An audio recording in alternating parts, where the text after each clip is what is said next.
Sometimes as a creator you have these videos that simply just come together naturally, and what you're watching right now is one such video. And it all starts with this, which is a Zotac amp, but as a special edition for Capcom's latest action-adventure Pragmata, a game I'm a very big fan of ever since it launched a short while ago. But that's not all, since I also got a new desk, some new peripherals, a new OLED screen and even a fitting MiniITX system that is the perfect home for this absolute beauty of a GPU. So how about we get this one unboxed, put it into the system, do some testing, get the setup together, and then I walk you through everything. Let's get into it. Alrighty folks, if you have seen our coverage of Pragmata so far, you know that I really enjoy the game a lot. For one, because of its heartwarming story and for its graphical quality, and because of its art style. So as a full-on sci-fi nerd, you bet I jumped on the chance to check out this GPU when Zotac sent it over.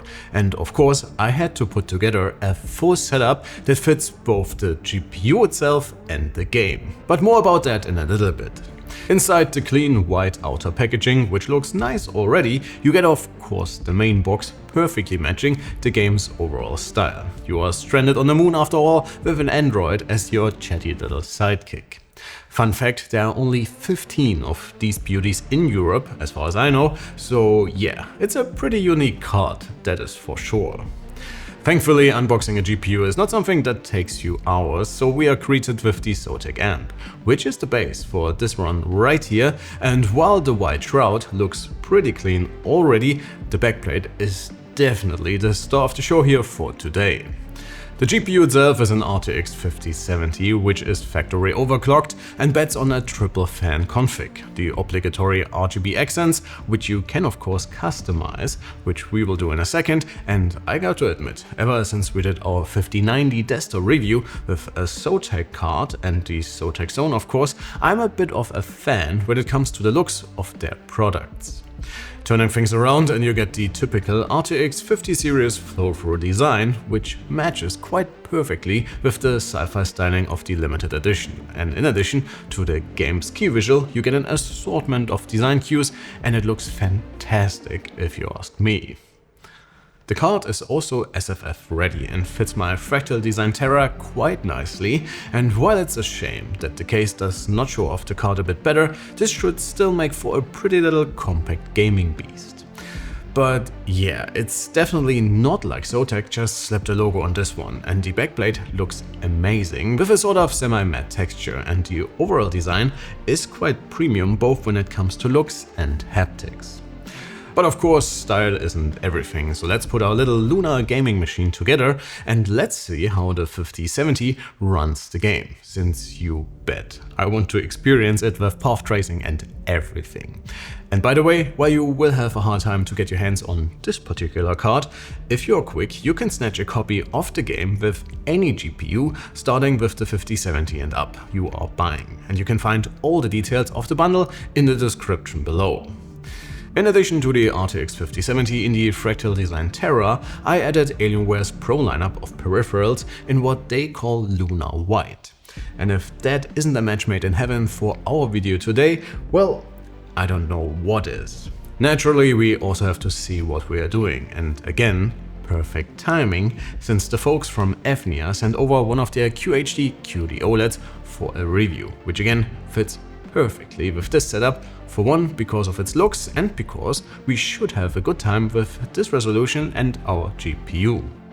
Of course, the 5070 can't run the game on its own, and it's aided by 32 gigs of RAM and a Ryzen 7800X3D, which is still a very capable chip, even though it might get a bit bored, since the GPU will definitely have to do the heavy lifting here, especially since we are dealing with a path-traced game. So can the limited edition actually run the game it's inspired by? Well, you tell me, but with everything maxed out, again including ray and path tracing for the added realism when it comes to lighting and especially reflections, we get about 50 to 60ish FPS in our display's native 1440p resolution with the help of DLSS in balanced mode. Your overall FPS experience will vary slightly depending on the area, but I never saw any dips below the 50 FPS mark, and this is already quite an enjoyable experience. But this is of course a 240Hz display, so I would personally prefer a bit more of a smoother experience. And while Pragmata is of course a story game you ideally enjoy with a controller, it can also get quite hectic between hacking the evil AI-controlled robots in a lunar science station and shooting them at the same time. So how about we add MFG into the mix, and going straight to 4X easily gets us past the 150 FPS mark with numbers as high as 170 or 180 on average. Latency or any visual artifacts have not been an issue for me at all, and similar to Resident Evil, which we tested when it launched a few months ago, nvidia's AI FPS boosts are implemented incredibly well in Capcom's RE engine. And again, in combination with Pathtracing and the FNIA's HDR capabilities, the game looks simply incredible. The RTX 5070's 12 gigs of VRAM are also sufficient, and I did not run into any frame drops or any other issues while testing the limited edition. And before I forget, this system, despite its size, is incredibly quiet, and the card is barely audible, which for me as a laptop gamer is definitely not what I'm used to. Since I knew I would get this card, I was holding off on finishing Pragmata, and you bet I will have a good time doing so on this very setup. And since I want to see how it all ends, it's already about time to end today's video. And please guys, do me the favor and check out this game. You will not be disappointed. Follow the links below for more information about the game bundle with nvidia's latest RTX 50 series cards, or for more about Zotac's lineup of GPUs, since even the non-limited edition RTX 5070 AMP will perform the same, even though it does lose a few style points. And if you cannot get enough when it comes to gaming hardware or video games, well, how about you have a look around the channel and maybe check out our Resident Evil Requiem video, for example. Thanks a ton for watching, folks. Do me the favor and hit that like and sub button on your way out. My name is Alex, you have been absolutely fantastic, and I cannot wait to see you all in the next one. Take care.